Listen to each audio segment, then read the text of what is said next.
When I was growing up, my grandmother used to tell me that we lived here forever. There's this collective conscious knowledge that is handed down from generation to generation. What you do to land, you do to yourselves. That's how I was raised. But since a child, I've seen changes in ecosystems. I've seen less water. I've seen the trees struggling with drought and heat anxiety. And if you abuse the land, climate change is a logical consequence.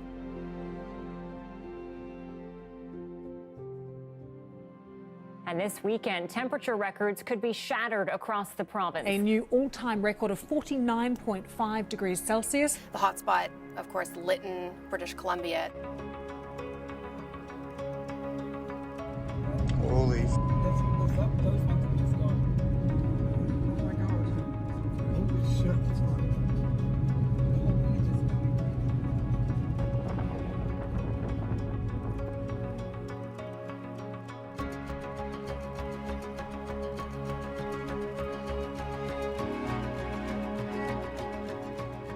My daughter's asking every day, the town's burnt, Mom?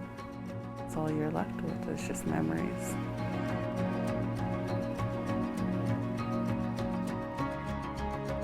Let's make some noise for Fairy Creek! We have fires all around the world, destroying unprecedented amounts. All we want to do is protect the old growth. We as humanity are destroying huge amounts of our forests. Reinforce the line! Reinforce the line!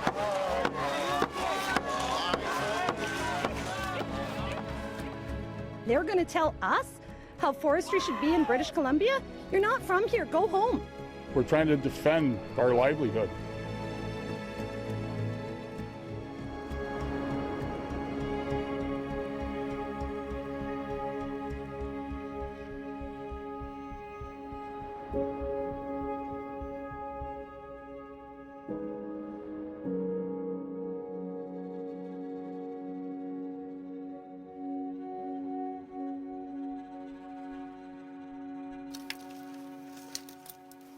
My computer. Because of the pandemic, CBC sent me out with all the gear, and I connect right to the studio. Okay. Hi, Ian. Fellow meteorologists and I saw this potential for a huge heat wave event. Climate change means our summers are hotter and drier. So the brush and the fuel dries out so much quicker, and fires start and spread and get out of control so much faster. A big dome of high pressure has built across this part of North America, trapping the air in place. This heat dome sat and cooked everything underneath. The village of Lytton reached 46.6 degrees Celsius yesterday. Lytton broke all-time hottest temperature records, eventually landing on 49.6 degrees Celsius. It's just over 121 Fahrenheit. And the next day, it went up in flames. As soon as I opened the door, it was smoke everywhere. A big hit of heat. Everything was orange, gray, ash falling. Felt like we only had minutes, seconds just to grab what we can. As we were leaving, those flames went from here to as high as trees. Just seeing my hometown in flames. To the point of almost burning soon, so wish us luck. I just kept going back into town because I knew my landlord was still there. So I started helping him to fight the fire. We're literally all the only people trying to save their house here. Everything else around is burned. Finger crossed, man. Pretty bad there. Not even within an hour, everything was gone.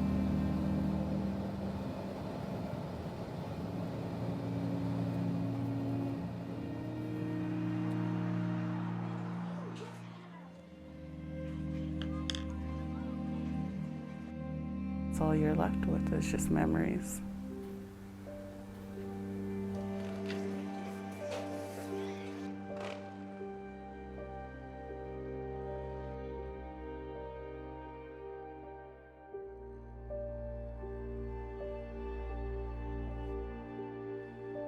We had left the house within minutes before it was on fire.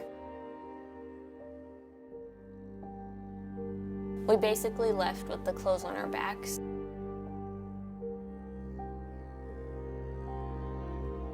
I was actually 8 months pregnant the day of the fire.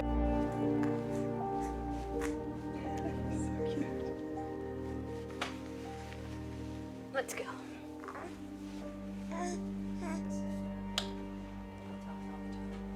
You just happy? Just content? I cried of relief when we found out we had a hotel that would accept our pets.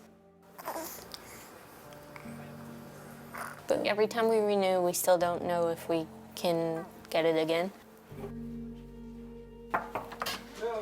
There's a list on the side of the door that says there's supposed to be like 3 mixing bowls.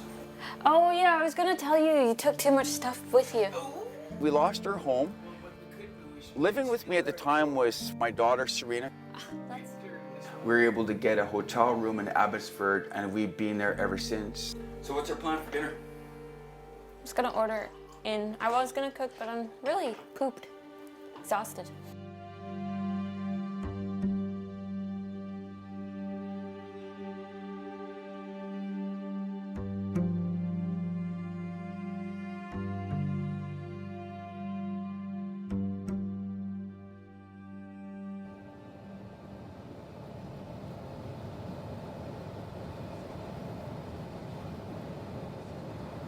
This is Judith and Ross Urquhart's, their house. They're the former principal, lost her home. This is the Lytton Hotel. Its fire escape stayed up, as did its chimney. The doctor's office, the hospital, all to the right.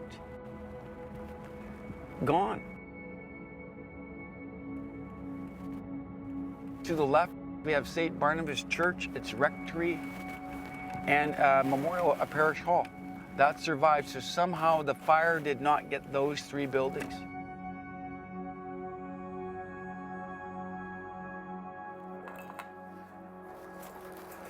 Okay.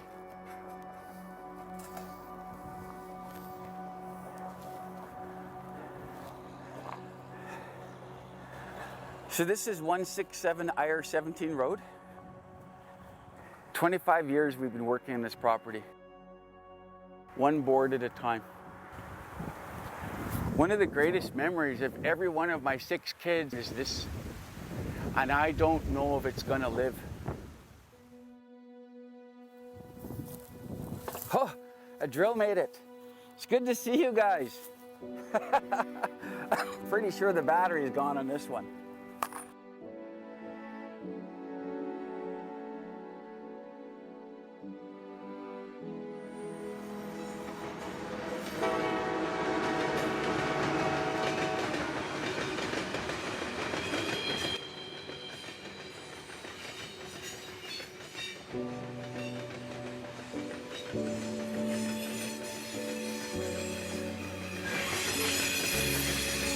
The people who had been suffering wanted to get together. And maybe some of them wanted to be angry, maybe some of them wanted to protest.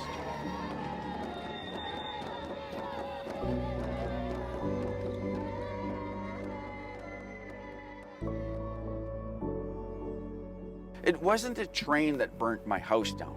It was a byproduct of climate change.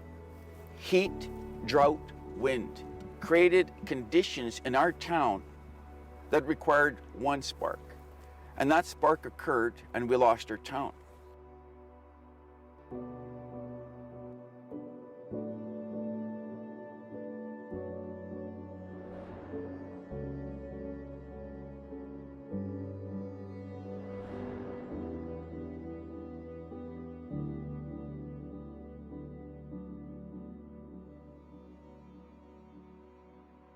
Activists remain in Ferry Creek near Port Renfrew, ready to be arrested in their fight to save old-growth trees. Reinforce the line! Reinforce the line!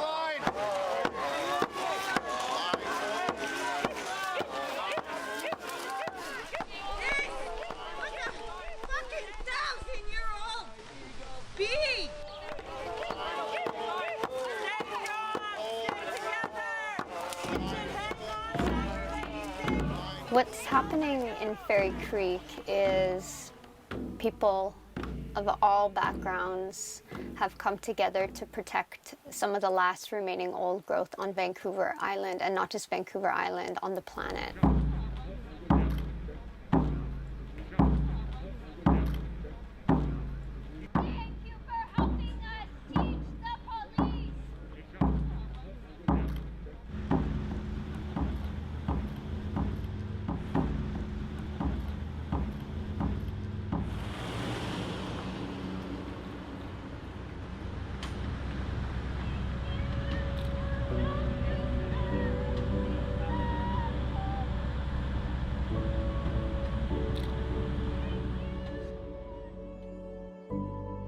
Everybody at Ferry Creek has been there long term. We know we're doing the right thing. This past summer has been one that everybody is talking about. My parents don't remember it being this hot. We're not used to seeing this kind of heat. We must risk everything. We must. There's no sacrifice too great right now to save our planet. Look at that tree growing right out, straight up. This summer in British Columbia has been one of the worst fire seasons.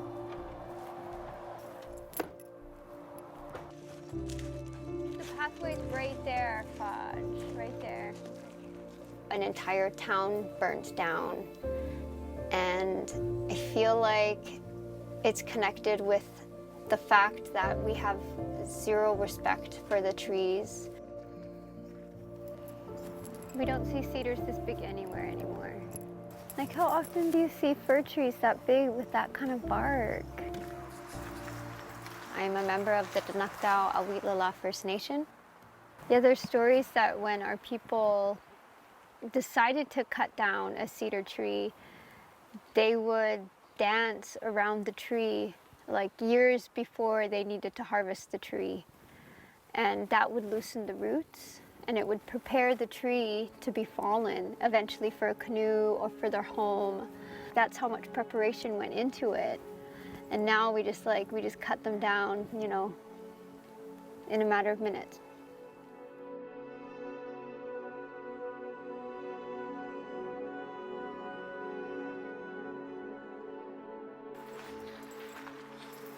We know our forests help us clean our air, and it's an exchange. Oh, yeah. We know that the old growth trees help on a bigger scale. We know that their roots go deeper into the ground, and they help the trees around them.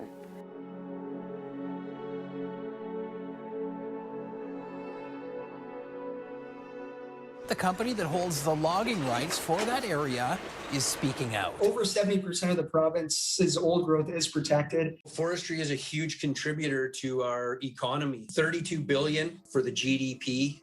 They're going to tell us how forestry should be in British Columbia? You're not from here. Go home.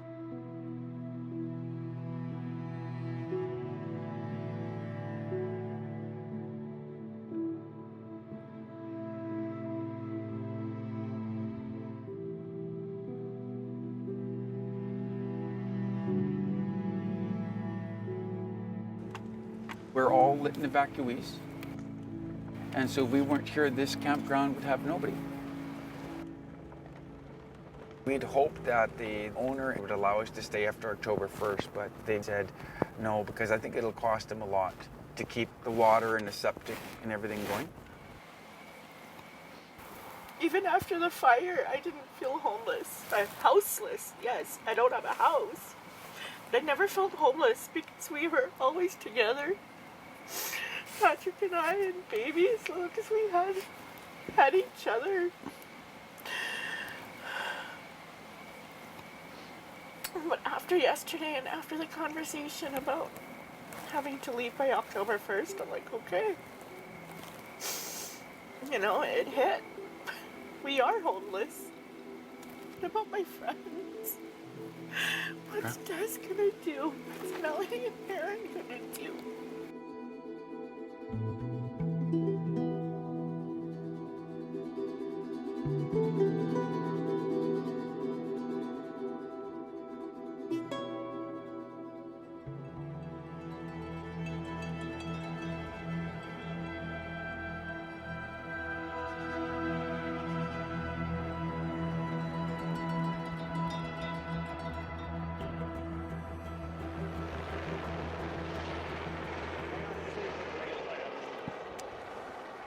I mean, I can get some air. Hang on, just take a quick break. Oh, yeah. So this is called a lorax, and it's a log with a hole drilled in it and an anchor at the bottom, and my wrist is chained to the anchor, and the log is covered in nails to make it harder to chainsaw through. We've been trying everything else, you know. We've voted, we've written letters, we've made phone calls. None of it's worked. All right, give her a tug. Something needs to be done. Get on there, get a better bite.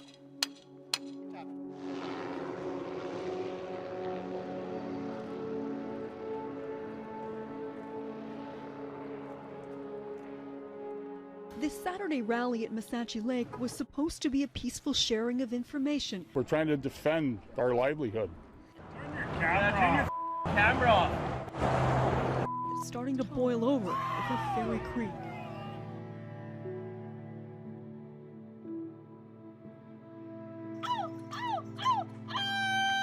Let's make some noise for Ferry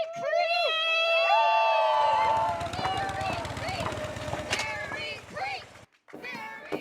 We order you to leave the road now and comply with directions from police officers. Failure to do so will result in your arrest. I myself have been arrested 4 times, and now the judge has told me I can't go south of Nanaimo, and I have a probation officer to keep me away from Ferry Creek.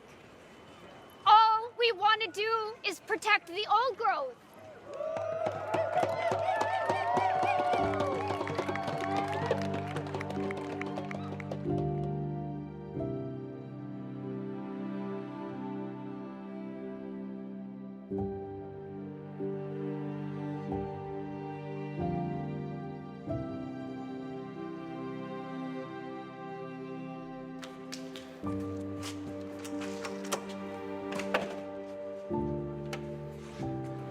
Okay.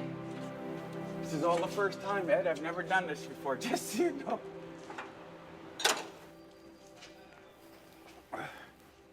I've relied on humor and hard work all my life. Oops. Steps in an RV. I took pride as a man and as a husband and as a father and a grandfather of meeting the needs of my family. It's expanding. This is the next step in the transition back to home. Talk about decadence. My bedroom slides in and out of the wall. I usually live paycheck to paycheck. This is $1,000 a month, so 15 years to pay this off. It's not what we wanted, but we'll be okay.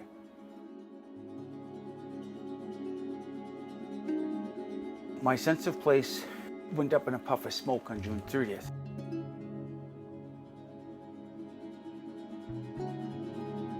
I'm going to rebuild that sense of place.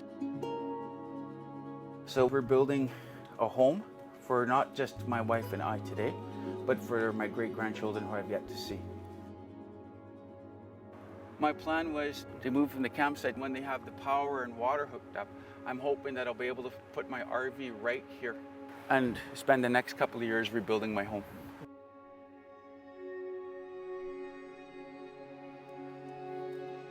It's really hard in my heart knowing that everything that we're experiencing was the result of our action.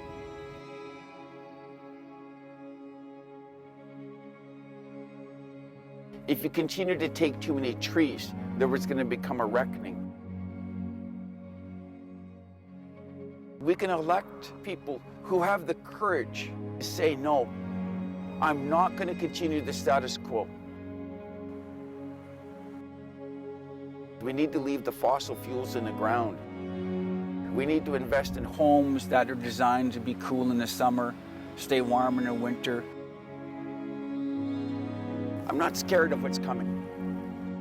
At the moment, the sun is setting on Lytton, but tomorrow the sun will rise on Lytton.